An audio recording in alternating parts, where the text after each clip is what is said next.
내용들이 들어있고 어떤 목적으로 지원하는지 이 사업을 왜 하려고 그러는지 그 이유를 알아야죠. 그 내용을 적을 때 우리 전남 부에서 이 사업을 왜 하는구나 그럼 거기에 맞춰서 사업에서 들어와야 그래야 사업에 대한 확률이 높겠죠. 그거 분석하셔야 하는 겁니다. 내용들을. 자, 그래서 통상적으로 사업계획 쓰기 전에 여러분 먼저 사례 전남 비빔마을 사업계획 쓰시려면 우리 전남 비빔마을기업이 꽤 많습니다. 거의 한 100개 가까이 될 거예요. 그런 사례들 누가 성공인데 사례들 한번 쭉 한번 찾아보십시오. 모르시면 말씀드렸죠. 여기 아까 앞에서 김홍익 팀장 얘기했잖아요. 이 친구 저희 전남 사회통합지원센터에서 마을기업 담당하고 있는 팀장 있습니다. 전화걸어서 우리 좀 마을기업 알고 싶은데 전남도에서 이미 마을기업 잘 됐는데 몇 군데만 소개해주라. 소개해줄 거예요. 그러면 거기 대표님 전화번호도 받아가지고 통화 한번 해보십시오. 보시든가.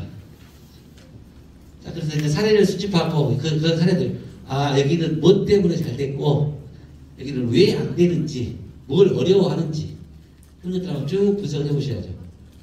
직접 가서 보시면 좋고요. 그리고 이런 사례들을 분석하면서 여기는 왜 성공했고 여기는 왜 실패했는지 그런 이유들을 좀 분석을 해보고 여러분들이 사업계획 쓰셔야죠. 사업계획을 세워야지. 남들 한대로 그냥 대충 써보면 망할 확률이 더 높아지겠죠. 자, 그 다음에 이제 유효요소들 이것도 쭉 다 도출하고 사업계획을 쓰시는 거예요. 사업계획 쓰실 때 여러분들이 첫 번째로 제일 먼저 하실 거 이제 다 사업에 대한 기반 여건을 다 줬습니다. 우리가 우리 마을 공동체가 사업을 하기 위해서 뭐 자원발굴 다 끝났고 법인설립 다 끝났고 마을기업 4대 요건까지 다 확정 다 됐습니다. 그리고 사례 분석이 끝났어요. 이제 그러면 우리 것을 내 거 우리 마을기업 것을 이제 만들었잖아요. 그 마을기업을 만드실 때 제일 먼저 하실 거 어쨌든 여러분이 5명이었다. 5명 모든 회사는 어떻게 움직이죠? 나 혼자서 움직이는 게 아니라 여러 사람 같이 움직여요. 그렇죠? 그 여러 사람이 동시에 움직이기 위해서 뭘 만드냐? 조직을 만들어요. 그래서 회사에 가면 사장도 있고 사장 밑에 전무 있고 전무 밑에 뭐 상무 있고 상무 밑에 부장 있고 과장 있고 대리 있고 쭉 위에서 아래로 내는 체계가 만들어지는 거예요. 그래서 한 사람이 어떤 명령을 내리면 일사불란하게 움직일 수 있는 체계가 만들어지는 거죠.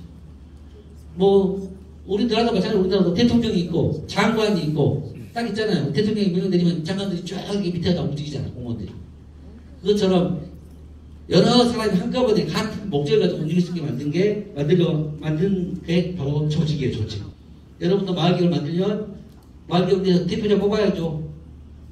사장님 뽑아야죠. 그렇죠? 그 다음에 뭐 제품 만들 사람 뽑아야죠. 홍보할 사람 뭐 뽑아야죠. 그렇죠? 뭐 행위 담당할 사람 뽑아야죠. 이게 조직이죠. 이 조직을 만드셔야 돼요. 첫 번째로. 아까 구성원 얘기하실 때요. 조직과의 관계는 가족은 어떻게 돼요? 자, 가족 같은 경우에는 직계가족, 직계존비속인 경우 지분을 가지실 때 만약에 내가 주식회사 됐다. 지분을 가질 때는 한 사람이 30% 이상 가져갑니다. 내가 한 사람이 31%가 했다. 그러면 탈락. 요건이 안 됩니다.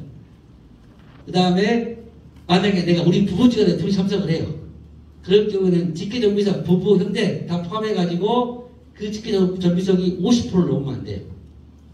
49%까지 갈 수 있다 이 말이에요. 아까 말씀드렸죠. 52%를 넘어버리면 그 혼자 마음대로 해버리고 그 가족이 마음대로 해버릴 거 아니에요. 그래서 한 사람은 최대 30% 직계존비속 가족인 경우에는 49%까지 50%야. 지분에만 하고 인원수는 상관이 없어요. 인원수는 됩니다. 조직을 구성하시고 이 조직이 이제 움직이려면 이 조직이 움직이는 게 경영입니다. 경영. 뭐 요즘 뭐 회사들 경영한다고 많이 이야기하죠. 이 조직, 이 사람들이 어떻게 움직일 것이냐. 그게 경영이에요. 그러면 이 조직이 이렇게 움직이려면 뭐가 필요하죠? 뭐 할 것인가? 그게 바로 최적 목표예요. 목표. 우리 마을 기업은 최적 목표가 뭐다. 목표를 세워야 하는 이런 보고 그대로 따라갈 거 아니에요. 그러니까 우리가 이 마을 개업을 통해서 무엇을 이룰 것인가? 꿈이 뭐다?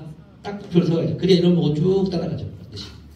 반드시 가면 정말 빨리 발전하는 거고 실패도 할 수 있고 갔다 이렇게 돌아올 수도 있고 올라가는 거죠.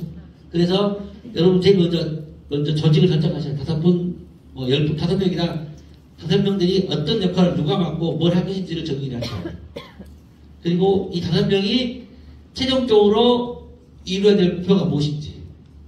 뭐 예를 들어서 저 근처에 있는 한 마을 같은 경우에는 마을 기업을 통해서 돈을 벌어가지고 마을 연금을 만든 마을 연금 최종 목표가. 그래서 마을에 계신 어르신들 매달 연금을 줄 수 있는 체계를 갖추려고 마을 기업을 합니다. 순천에 주암에 가면 있습니다. 이런 마을이. 거기는 많이 거의 한 3분의 2까지 늘었을 거예요. 마을 시설도 엄청 많이 늘었고요.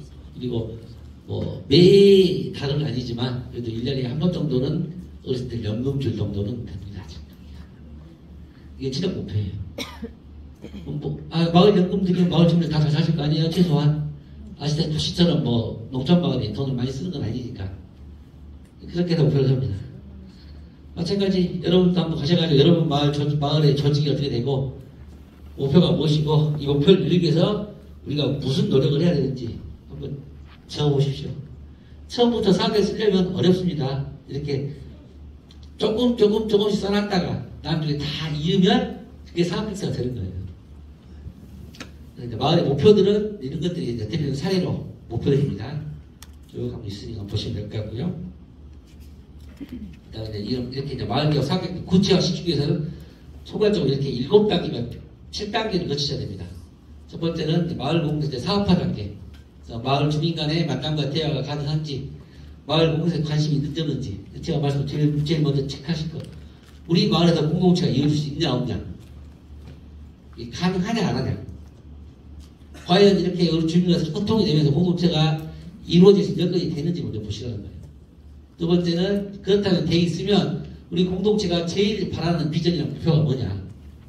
우리 마을에서 제일 바라는 게 대체 뭐냐. 주민들이. 우리 마을님이 제일 하고 싶은 게 뭐냐. 그게 비전의 목표죠. 그래서 나아갈 방향들을 찾으셔야 되고요. 그리고 거기에 해당되는 목표를 설정을 해야 됩니다. 하실 때 대표님 혼자 뚝딱 에이씨 마을 이렇게 하자 가는 게 아니라 회원들과 서로 이야기하고 소통하고 그 단계별로 또 문제점을 지적하고 보완하고 이런 과정들이 필요합니다. 대표님 혼자 하시기. 세 번째가 사업 아이템을 선정하고 사업을 할 것이 무슨 사업을 할 것이냐는 결정. 그러려면 잠깐 봐서 마을에 대해서 좀 알아야 되고 조사도 좀 해야 되고 그리고 이제 그 다음에 4단계에서는 이것들을 다 하면서 여기가 자원을 발굴하는 단계입니다. 여기가 3단계가. 그러면 이제 이것들을 가지고 비즈니스 모델을 만드는 겁니다. 아까 말한 마을계에 맞는 공동체성, 그 다음에 지역성, 공공성, 기업성들을 다 갖출 수 있는 사업 모델을 찾는 거죠. 그래서 거기에 대해서 이제 사업성 있는지 없는지 타당 검토를 하는 겁니다. 그 다음에 5단계 때는 그러면 이 사업 모델을 누가 어떻게 추진할 것이냐. 구체적으로 아까 말한 역할을 다 나누는 거죠. 그러니까 어떤 홍보나 마케팅이 필요할 수도 있고 어떤 사업은 그게 필요 없을 수도 있어요. 그렇죠? 거기에 따라 그 마을의 특성에 맞는 조직들을 만들어내셔야 되겠죠. 그게 바로 역할부터 조직 구성입니다. 그 다음에 6단계에서는 장단점 분석하는 거. 이 사업한테 장점이 무엇이고 어떻게 부각시킬 것인지. 7단계 마지막 단계에서는 과연 이 사업이 진짜로 타당성이 있는지 없는지. 여기까지 끝나셨으면 이 단계는 여러분이 직접 하시기에는 좀 한계가 있어요. 2단계 때는 여기 아까 사회통합센터에 전화 걸으셔가지고 우리가 전남 이 마을개업을 좀 하려고 그러는데 우리가 여기까지 이렇게 해놨다. 이게 맞는지 안 맞는지 검토 한번 해달라 라고 이야기하시면 센터에서 검토를 해주든 센터가 앞에서 못하면 다른 전문가들 연결시켜줄 거예요. 그러면 한번 자문 받으시면 여러분들 많이 도움이 되죠. 자, 여기가 이제 여기서부터가 실제로 이제 마을개업 사업, 여러분이 신청하시는 사업 양식입니다. 있으시면 됩니다. 아마 제 자료 보시면 이 검정 색깔은 실제로 이렇게 적어져 있는 내용들이고 여기 파란 색깔들은 그냥 예시로 적어놓은 거예요. 예시로.